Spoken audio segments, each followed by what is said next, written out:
Esposa e filhas me abandonaram no meu pior momento. Agora que tenho dinheiro, elas querem voltar.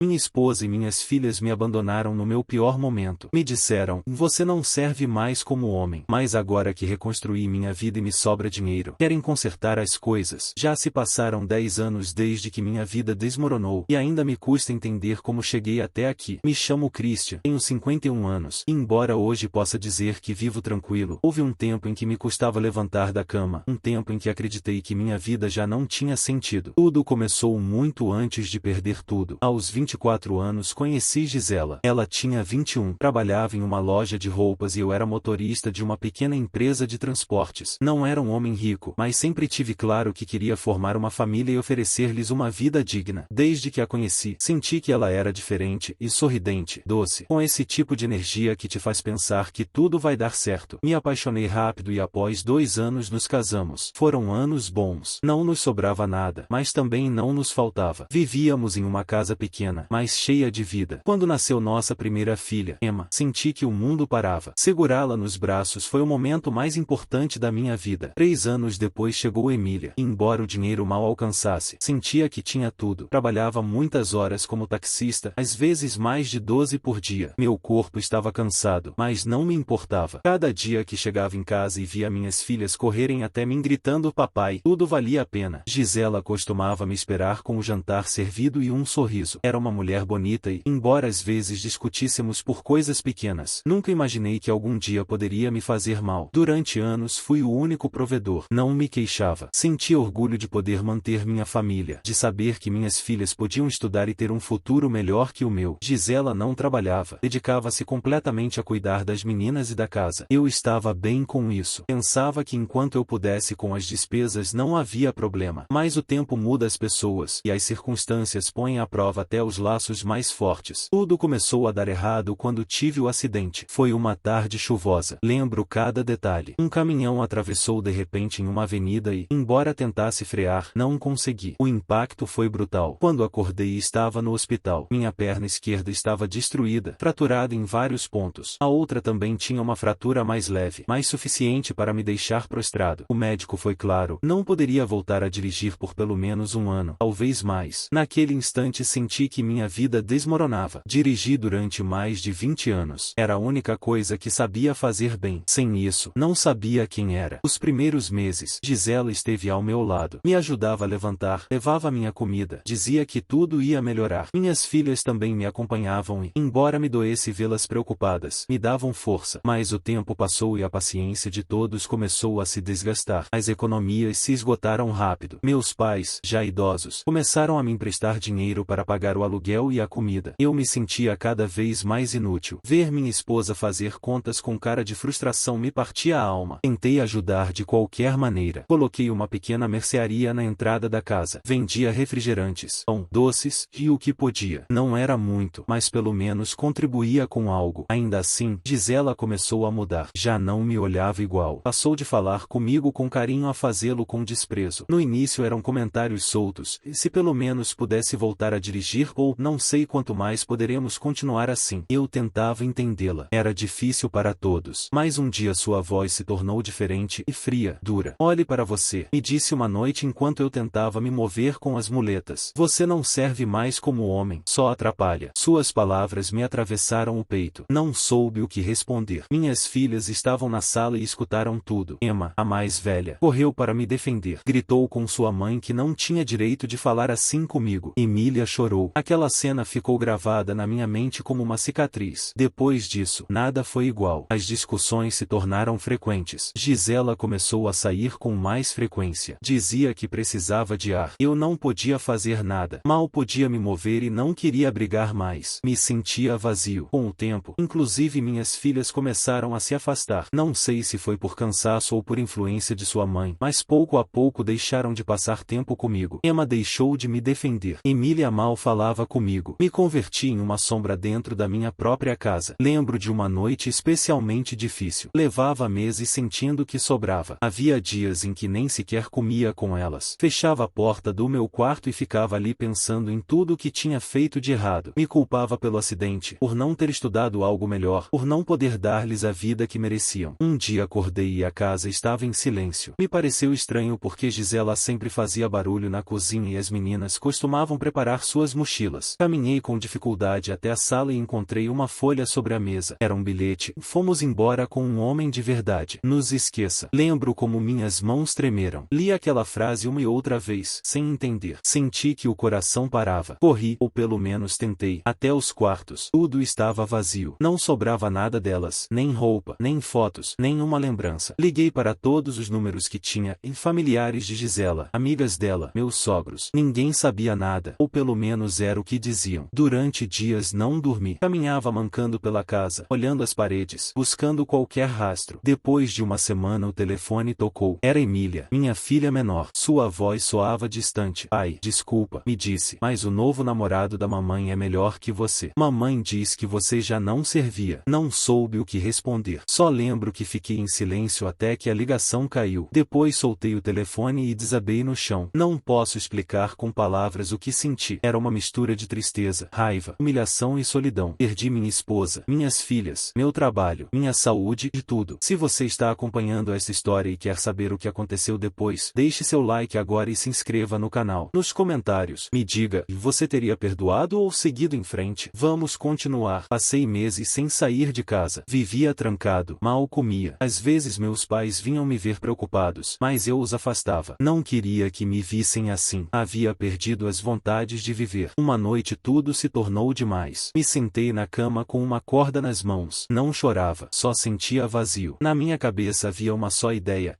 que já não tinha sentido continuar aqui. Amarrei a corda no teto, subi em uma cadeira e a passei pelo meu pescoço. Lembro que olhei ao redor pela última vez. Tudo estava em silêncio. Fechei os olhos e pulei. A corda se rompeu. Caí no chão com força, batendo o ombro. Por um momento não entendi nada, só respirava agitado. Depois, sem saber por quê, comecei a chorar. Não um choro suave, mas um profundo, daqueles que sacodem a alma. Naquela noite entendi algo. Se a corda não aguentou, talvez não fosse meu momento. Talvez o destino ainda tivesse algo preparado para mim. Foi o ponto mais baixo da minha vida, mas também o começo de algo novo. Passaram semanas antes que pudesse me levantar com um propósito, mas dentro de mim algo mudou. Me dei conta de que ninguém ia me salvar, que se quisesse sair adiante deveria fazê-lo sozinho. E embora doesse, devia aceitar que minha esposa e minhas filhas já não formavam parte da minha vida. Não foi fácil, mas naquela noite, no meio das lágrimas e da dor, fiz uma promessa, que algum dia voltaria a estar bem, mesmo que ninguém acreditasse em mim. No início não tinha forças para nada. Meu corpo seguia fraco e minha mente ainda mais. Mas comecei com pequenos passos. Comecei me levantando cedo, mesmo sem ter nada para fazer. Me sentava diante da janela, olhava o amanhecer e tentava me convencer de que ainda restavam oportunidades. Com o tempo comecei a vender coisas que tinha guardadas, pratos, xícaras, utensílios, roupas que já não usava. Não era por negócio, mas para obter um pouco de dinheiro. Mas um dia, ao vender um par de sapatos que não usava, me dei conta de algo. As pessoas sempre precisam de algo, mesmo coisas pequenas. E se eu conseguisse oferecê-lo ao preço correto, poderia sair adiante. Comecei a visitar supermercados e lojas grandes buscando ofertas. Comprava artigos com desconto,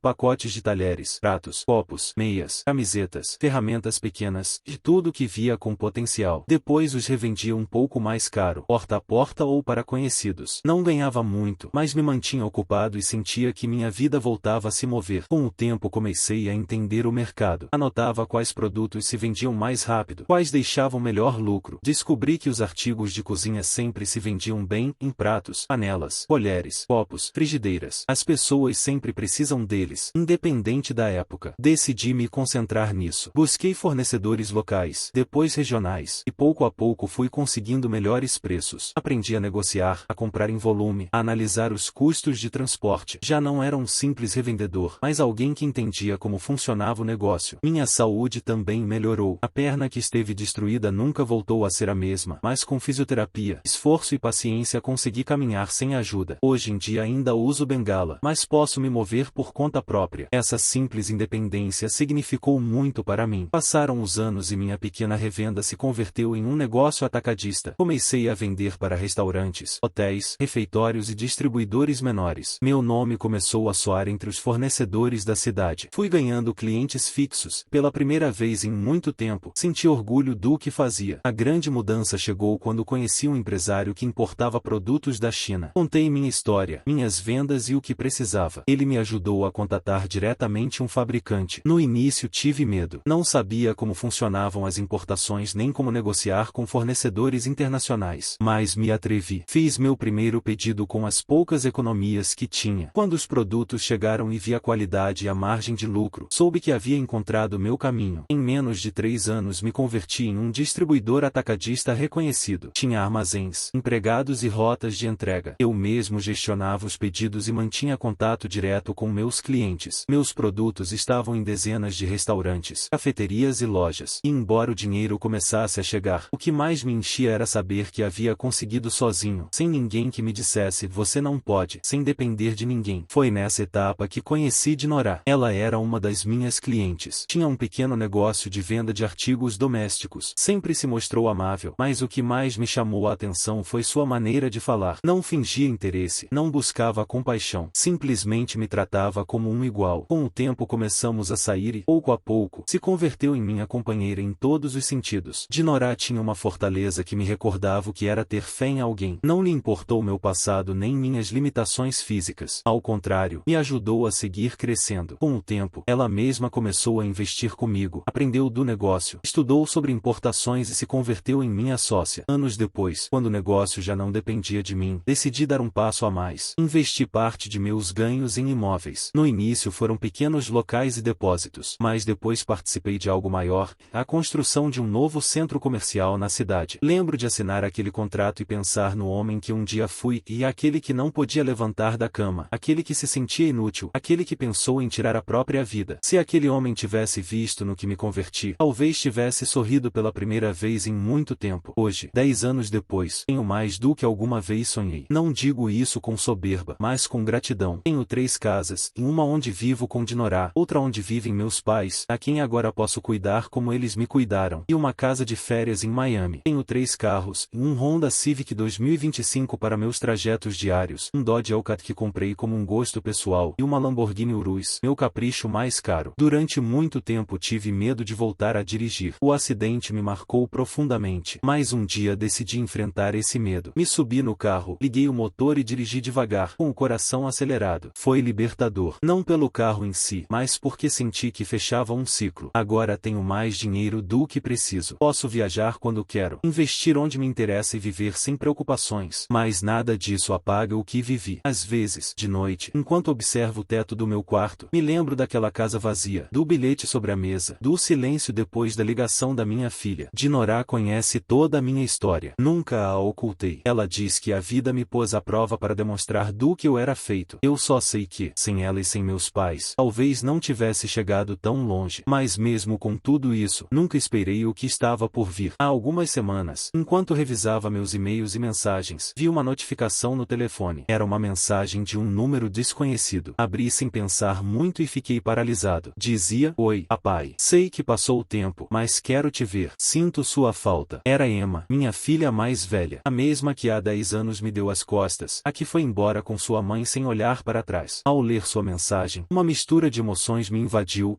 alegria, medo, confusão. Não sabia se responder ou simplesmente apagar a mensagem e seguir com minha vida. Parte de mim queria abraçá-la, saber como estava, escutar sua voz, mas outra parte me recordava toda a dor que havia passado, tudo que tive que suportar. Só fiquei olhando a tela durante minutos. Dinorah viu minha expressão e me perguntou o que se passava. Mostrei-lhe a mensagem. Ela não disse nada, só pegou minha mão. Naquele momento senti algo que não saberia descrever. Não era rancor, mas também não era perdão. Era como se meu coração duvidasse entre abrir-se ou proteger-se. Passei toda a noite pensando. Recordei a voz de Emma de menina quando corria até mim gritando papai. Recordei seus desenhos, os abraços antes de dormir, as tardes no parque. Mas também recordei suas palavras antes de ir embora, o silêncio que deixou, os anos de ausência. 10 anos são muito tempo. Ela agora deve ter 25 anos, uma mulher feita, e ainda assim continua sendo minha filha. Pensei em Emília também. Se Emma me escreveu, talvez ela também esteja viva, bem, com sua mãe. Ainda estarão com o mesmo homem? Terão terão formado sua própria família? Não sei. O único que sei é que, depois de todo esse tempo, sua mensagem removeu algo dentro de mim que acreditei enterrado. Não sei se quero voltar a abrir essa porta, nem se seria capaz de olhar Gisela nos olhos depois de tudo que fez. Mas enquanto escrevo isso, ainda tenho essa mensagem no telefone. Não a apaguei. Também não respondi. Não por orgulho, mas porque não sei como fazê-lo. Como se responde a alguém que te abandonou quando mais precisava dela e agora volta quando sua vida está completa? Atualização. Passaram algumas semanas desde que recebi aquela mensagem de Emma. Ainda não havia respondido e, embora cada dia pensasse em fazê-lo, algo dentro de mim me detinha. Talvez fosse medo, talvez fosse orgulho, ou talvez simplesmente já não restasse nada para dizer. Uma tarde, enquanto revisava uns documentos no meu escritório, o telefone tocou. Atendi sem olhar o número. Alô, disse. A voz do outro lado me paralisou. Alô, Christian. Era ela. Gisela. Sei que talvez não queira falar comigo, mas te peço que me escute só um momento. Não disse nada. Fechei os olhos e cerrei o punho. Me aproximei mais de Deus, continuou ela, e acredito que te devo um pedido de desculpas. Pensei muito no que fiz e quero te pedir perdão pessoalmente. Nossas filhas também querem te ver, querem saber como você está. Houve um longo silêncio. Senti que o ar se tornava pesado, como se o passado inteiro viesse sobre mim. 10 anos de silêncio, 10 anos de dor, 10 anos de solidão, e agora me falava com essa voz suave, como se tudo pudesse se consertar com um pedido de desculpas. Respirei fundo. Sinto muito, Gisela, disse com voz firme, mas eu não dou segundas chances. E desliguei. Fiquei olhando o telefone durante um tempo. Senti uma estranha mistura de alívio e raiva. Era como se uma parte de mim tivesse estado esperando esse momento para fechar o círculo. Não precisava mais. Ou pelo menos foi o que acreditei. Passaram os dias. Tudo parecia voltar à normalidade. Dinorah notava que eu estava mais calado, mas não insistia. Sabia que, se eu quisesse falar, faria quando estivesse pronto. Uma manhã recebi uma ligação da minha mãe. Sua voz soava trêmula. Christian, filho, venha para casa, por favor. É importante. Senti um mau pressentimento. Peguei as chaves do carro e dirigi até lá. Quando cheguei, vi o carro dos meus pais estacionado do lado de fora e outro carro velho junto ao portão. Ao entrar, os vi. Emma e Emília estavam ali, sentadas no sofá. Não as via desde há uma década. Fiquei quieto, observando-as. Haviam crescido. Emma já era uma mulher feita, e Emília, que na minha memória seguia sendo uma criança, agora tinha o rosto de uma adulta jovem. Mas o mais notório era sua expressão, em mistura de culpa e vergonha. Não pude dizer nada até que escutei uma voz atrás delas. Olá, Christian. Gisela. Meu coração se endureceu. Ali estava ela, parada diante de mim, mais envelhecida, com o rosto cansado, o olhar apagado. Já não era a mulher que recordava. Por uns segundos ninguém falou. O silêncio pesava tanto que podia ser cortado. Emma foi a primeira a quebrá-lo. Pai, disse com voz débil, viemos te pedir perdão. Emília baixou o olhar. As lágrimas escorriam pelas suas bochechas. Sentimos muito, murmurou. Não sabíamos tudo o que passou, não entendíamos. Eu só as olhava. Não sentia compaixão, não sentia tristeza, só um vazio gelado. Gisela deu um passo à frente. Christian, sei que não tenho direito a nada, disse, mas passei anos me arrependendo. Me equivoquei, te machuquei, e não há dia que não pense nisso. Suas palavras ricocheteavam em mim como se nada. E agora querem que tudo se conserte com umas lágrimas, disse elevando a voz. Meus pais me olhavam da cozinha, assustados. Emma tentou se aproximar, mas levantei a mão. Não, disse com firmeza. Não se aproximem. Olhei uma por uma. Onde estavam quando mais precisava de vocês? Onde estavam quando não podia me mover? Quando tinha fome? Quando pensava em morrer? Minha voz tremia, não de tristeza, mas de fúria contida. Onde estavam quando sua mãe me chamou de inútil? Quando vocês mesmas me disseram que o novo homem era melhor? Nenhuma respondeu. Sabem o que se sente quando suas próprias filhas te dizem que você já não serve? Continuei. Sabem o que é estar sozinho, sem ninguém, com uma perna quebrada, sem dinheiro, sem dignidade? Não, não sabem. Porque vocês estavam confortáveis com seu novo pai. Emma começou a chorar. Emília cobriu o rosto. Ai, chega, gritou Emma. Você não sabe o que foi viver com uma mãe e esse homem. Nos arrependemos. Te juramos. Arrependidas? Ri com amargura. 10 anos. 10 anos tiveram para se arrepender. Nunca uma mensagem, nunca uma ligação. E agora que tenho dinheiro, agora sim se lembram de mim? Emília tentou falar, mas Gisela a interrompeu. Não as obriguei a nada, disse com tom quebrado. Elas decidiram vir comigo. Emma olhou com raiva. Mente, gritou. Você nos encheu a cabeça. Você disse que o papai já não servia, que era um peso. Você nos fez ir embora. Gisela recuou um passo, surpresa. Eu só queria que tivessem uma vida melhor. Eu as observava discutir, mas já não sentia nada. Tudo que alguma vez amei estava diante de mim e não restava um único rastro de amor. Então Gisela se voltou para mim. Seus olhos se encheram de lágrimas. Christian, juro, ainda te amo. Nunca deixei de fazê-lo. Tudo o que fiz foi por medo, por frustração. Mas te amo e quero voltar com você. Sua voz tremia. Deu um passo em minha direção, suplicante. E naquele momento senti que o universo me devolvia as palavras exatas que um dia me destruíram. Voltar? Disse devagar, sem tirar o olhar. Olhe para você. Você não serve mais como mulher. Está feia, velha e acabada. Ela levou as mãos ao rosto, tremendo. Já tenho uma verdadeira mulher ao meu lado. Continuei. Uma que me respeita, me cuida e me valoriza. Não preciso de um simples peso inútil como você. Gisela desabou em choro. Caiu de joelhos, soluçando. Emma tentou consolá-la, mas eu não me movi. Então Emma me olhou com desesperação. Pai, pelo menos nos ajude. Estamos quebradas. Não temos nada. Você tem de sobra. Nos dê pelo menos um pouco. Olhei-a com frieza. Pare de me chamar de pai. Já não sou seu pai. O quê? Sussurrou Emília com a voz rompida. São iguais à sua mãe. Disse com calma, mas com a alma em chamas. Não me importa se dormem na rua. Não me importa se não têm o que comer. Vocês me abandonaram quando mais precisava de vocês. Agora eu faço o mesmo. Emma começou a chorar desconsolada. Emília, entre soluços, se aproximou correndo e me abraçou com força, embora eu não respondesse ao abraço. Paizinho, por favor, sussurrou entre lágrimas. Tenha piedade. Há alguma forma de conseguirmos dinheiro? Por favor, você tem muito, não te custaria nada. Fiquei quieto. Depois, lentamente, a separei de mim e a olhei nos olhos. Sim, há uma forma, disse. Ambas me olharam com esperança. Faremos o que for, disse Emma. Por favor, a forma pela qual podem conseguir dinheiro, disse com voz firme, é a mesma pela qual eu consegui tudo o que é meu. Sabem qual é? Elas negaram com a cabeça. Trabalhando. O silêncio encheu o ambiente. Agora saiam daqui. Emma tentou dizer algo, mas a detive com o olhar. Fora da minha vista, disse. As três saíram. Gisela caminhava encurvada, chorando, apoiada nas filhas. Meus pais observavam da porta com tristeza, mas eu não senti nada. Quando o portão se fechou, respirei fundo. Não foi alegria, tampouco vingança. Foi paz. Uma paz fria, dura, mas real. Olhei minhas mãos. Tremiam. Havia esperado 10 anos para dizer essas palavras. Não por ódio, mas por justiça. Saí ao jardim e me sentei no banco de pedra. O sol começava a se pôr, tingindo o céu de laranja. Fechei os olhos e pensei em tudo o que havia vivido. Às vezes a vida te arranca tudo o que amas para obrigar-te a reconstruir-te do zero. E quando por fim o fazes, quando por fim te levantas, essas mesmas pessoas voltam. Mas já é tarde, porque o amor, quando se rompe de verdade, não volta a nascer. Naquela tarde entendi que não sempre se ganha perdoando. Às vezes se ganha deixando que o passado fique onde pertence, no passado. E pela primeira vez em 10 anos soube que havia terminado. Esta é uma daquelas histórias que nos fazem questionar o verdadeiro significado do perdão e da justiça. Christian viveu o pior pesadelo que um ser humano pode enfrentar, ser abandonado pela própria família no momento de maior vulnerabilidade. Ele não apenas perdeu sua capacidade de trabalhar, mas também sua dignidade, seu valor como ser humano aos olhos daqueles que mais amava. E quando finalmente conseguiu se reerguer sozinho, quando provou que era capaz de construir um império a partir das cinzas, elas voltaram. Mas voltaram pelo homem de sucesso, não pelo homem quebrado que precisava delas. Muitos podem julgar Christian por sua dureza, por devolver as mesmas palavras cruéis que um dia o destruíram. Mas quantos de nós, se colocados na mesma posição, conseguiríamos agir diferente? O perdão é um ato nobre, mas não é obrigatório. Ninguém é obrigado a perdoar quem o destruiu, mesmo que sejam família. Às vezes, a verdadeira cura vem de fechar portas definitivamente, de escolher sua própria paz acima das expectativas dos outros. Christian escolheu sua paz. Escolheu a mulher que ficou ao seu lado quando nada tinha. Escolheu honrar sua própria jornada de superação. E você, o que teria feito no lugar dele?